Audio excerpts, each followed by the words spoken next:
Historical overview. Mind control in a modern context. Mind control is a rather vague and nebulous term used to label methods of extreme coercion that result in an individual's involuntary robotic compliance.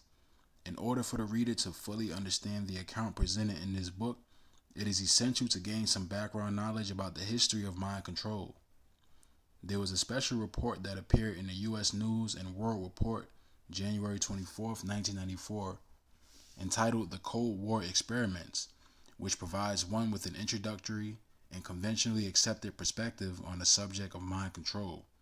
The article begins stating a widely held view that U.S. government scientists, spurred on by reports that American prisoners of war were being brainwashed in North Korea, were proposing an urgent, top secret research program on behavior modification.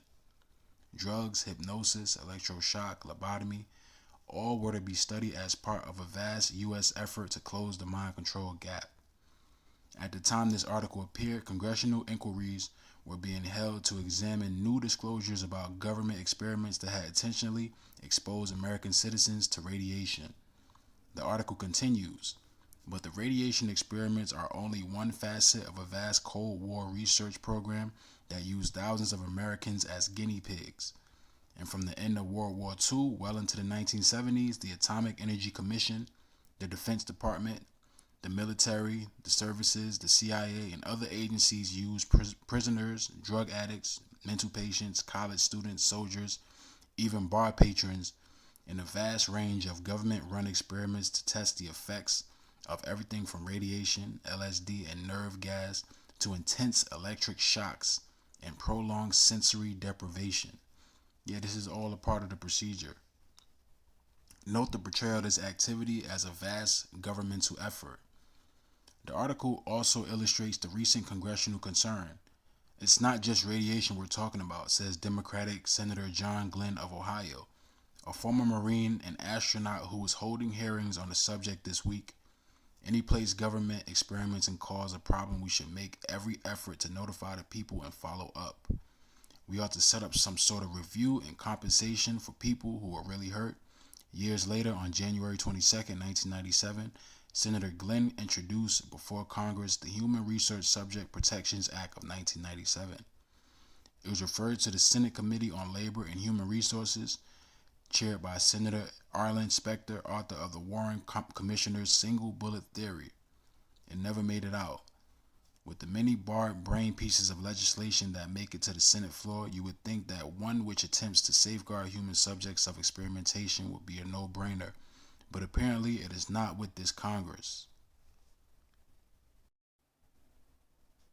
Parallel with this activity, President Clinton published an administrative order known as Memorandum of March 27, 1997, entitled Strengthen Protections for Human Subjects of Classified Research, which attempted to implement the recommendations of the Advisory Committee on Human Radiation Experiments, which he established in January 1994. To date, these well-intended efforts have had little or no impact. Last year, April 15, 1998, Harlan Gerard, on behalf of the International Committee for the Convention Against Offensive Microwave Weapons, brought suit against the federal government for its noncompliance in carrying out President Clinton's administrative order. This case is still in the process of working its way through the federal courts. The U.S. News and World Report article concludes with the following paragraph. So let's get into it. Another former CIA official, Sidney Gottlieb, who directed the MK Ultra behavior control program almost from its inception. Yes, I did a video on this guy, Sidney Gottlieb. Refused to discuss his work when U.S. News reporter visited him last week at his home. He said the CIA was only trying to encourage basic work in behavior science, but he added that after his retirement in 1973, he went back to school, practiced for 19 years as a speech pathologist, and now works with the AIDS and cancer patients at a hospice. He said he has devoted the years since he left the CIA trying to get on the side of the angels instead of the devils. It's crazy. Gottlieb's praiseworthy activities since 1973 speak to the seriousness of what he had participated in prior to that date under Project MK Ultra. He was one individual who at least tried to do something to save his soul, which is more than one can say for the host of others who were similarly involved. Gottlieb passed away earlier in 1999, just in time to miss all the fireworks. The following article, Project Monarch, Nazi Mind Control by Ron Patton, provides an excellent historical overview on mind control and its many different aspects, and is reprinted here almost in its entirety. The article appeared in the trend-setting alternative press magazine Paranoia, the Conspiracy Reader, in the fall 1996 issue. This magazine, one of several iconoclasts, has published a number of such informative articles on related subjects, and to date appears to be the leading source for news and information about mind control. Note, the actual name of a classified project known to many as Monarch is yet to be officially confirmed. Therefore, the reader is advised to substitute the phrase trauma-based mind control for the author's usage of the code name Monarch. Yeah, just like the monarch butterfly, it's pretty much in reference to the mind control element. Project Monarch, Nazi Mind Control by Ron Patton. Amidst the subtle cerebral circumvention of the gullible populace, through a multitude of manipulated mediums, lies one of the most diabolical atrocities perpetrated upon a segment of the human race, a form of systematic mind control which has permeated every aspect of society for almost 50 years. And it's all levels of mind control, especially when it comes to the power structure at large and how they influence the masses, with the TV and the social media. It used to be magazines, so on and so forth. To objectively ascertain the following, one may need to re-examine preconceived ideologies relating to the dualistic nature of mankind, resolving the philosophical question of whether we are inherently good or inherently evil is tantamount in shaping our perception of reality, specifically the spiritual variable within the equation of life.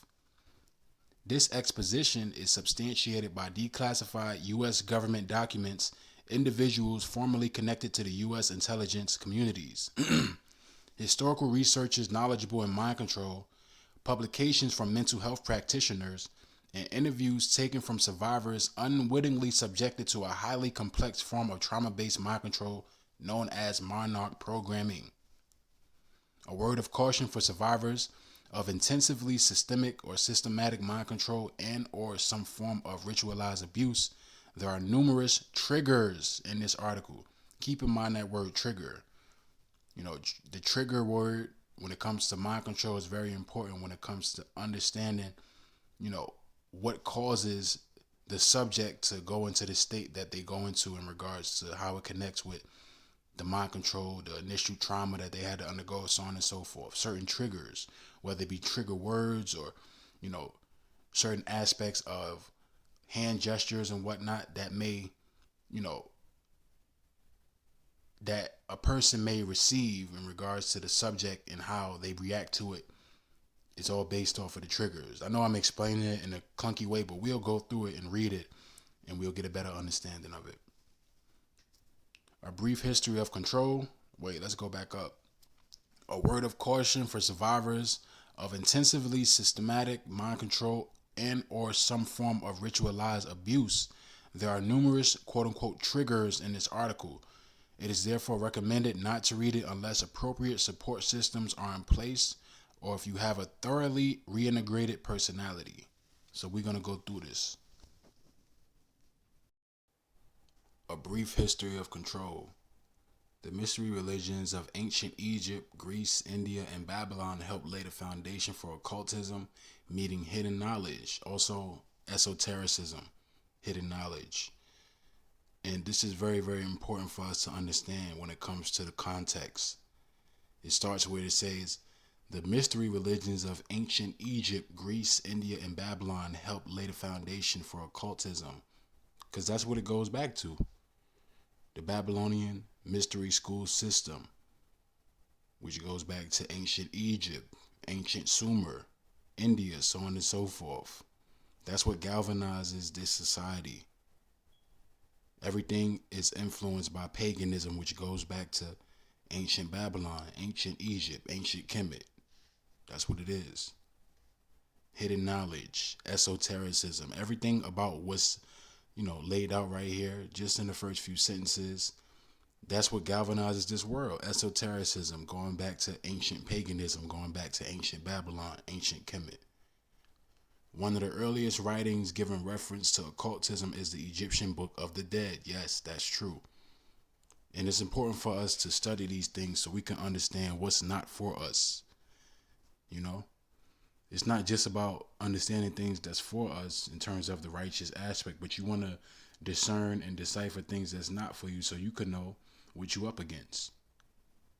One of the earliest writings giving reference to occultism is the Egyptian Book of the Dead, a compilation of rituals explicitly describing methods of torture and intimidation.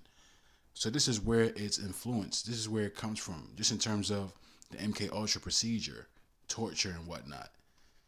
Spell casting, and not just it being a physical thing, but more so mentally. You know what I mean? I mean that's the whole premise of it. So just continuing on. To create trauma. Right. That's what it's about.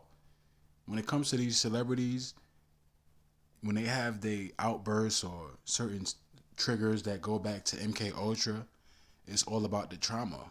That's what it's about. It's about the trauma. Trauma is what acts as a mechanism to control the subject because it's something that they go back to. The use of potions, which is drugs, and the casting of spells, hypnotism, ultimately results in the total enslavement of the initiate. This is just what I just said. And these are things that I understand, but it's good to read it because, this goes into just more proof about it. Because these are things that I've said over the course of years. And not just of my own volition as far as like me just, coming across it out of nowhere. Like somebody else told me about it and it's what made me study it and understand it. And it's very, very telling. It gives you insight into, the control aspect of this world in terms of these people that they set up. They controlled. If they wasn't controlled, then they'd be able to do whatever they wanted to do in terms of, how they express themselves. They're controlled. Whether we understand that, whether the average person understands that or not. We understand that because we know how this world is, but the average person, they idolize these people. They don't really understand what they really set up for in terms of the person, the subject. They just flesh and blood robots in every sense of the word, whether you want to, make it proverbial or literal, because they kind of like robots in a way. They control like puppets and they like robots because they pretty much undergo certain treatments that extends the aspect of them being controlled, you know? Ultimately resulting in the total enslavement of the initiate. These have been the main ingredients for a part of occultism known as Satanism throughout the ages. And this is what they practice on every level. During the 13th century, the Roman Catholic Church increased and solidified its dominion throughout Europe with the infamous Inquisition. Satanism survived this period of persecution, deeply entrenching itself under the veil of various esoteric groups. In 1776, a Bavarian Jesuit by the name of Adam Weishaupt was commissioned by the House of Rothschilds to centralize the power base of the mystery religion into what is commonly known as the Illuminati. Yes, the enlightened ones, based in the worship of the sun god. Illuminati, enlightenment, enlightening you in the left hand when it comes to elucidating you in a way where you capitulate to something that pretty much ultimately leads you astray. That's what Luciferianism is about. It's about enlightening you, but in the left hand. Because you can be a Luciferian on the right hand. You can enlighten someone on the right hand. Everything is dualistic. Everything is dualistic. Right, so a Bavarian Jesuit by the name of Adam Weishaupt was commissioned by the House of Rothschilds to centralize the power base of the mystery religions into what is commonly known as the Illuminati, meaning enlightened ones. This was an amalgamation of powerful occultic bloodlines, elite secret societies, and influential Masonic fraternities. Yes, all true and all relevant to this day. Very important for us to understand these things in terms of its longevity, because that proves how powerful it is, how potent, and it's always important for us to identify the left, to identify the enemy. The outward goal of this utopia was to bring forth universal happiness to the human race, so called human race. This melting pot where everybody comes together and we all one. Even though it says in the scriptures, though hand join in hand, the wicked shall not go unpunished. So we, we should be set apart in this falsehood of a world where we dwell in our own reality, adhering to the scriptures in our little safe haven, and being holy in regards to the meaning of the word, setting ourselves apart. However, their underlying intention was to gradually increase control over the masses, thus becoming masters of the planet. Yes, they control the world. They do. They control the world. And this is very important for us to understand in context because MK Ultra, is all influenced by that esotericism, ancient Kemet, ancient Egypt, all these different aspects of the procedures and how it's pretty much a mimicry of certain aspects of mind control back in the ancient times. The Anglo Alliance.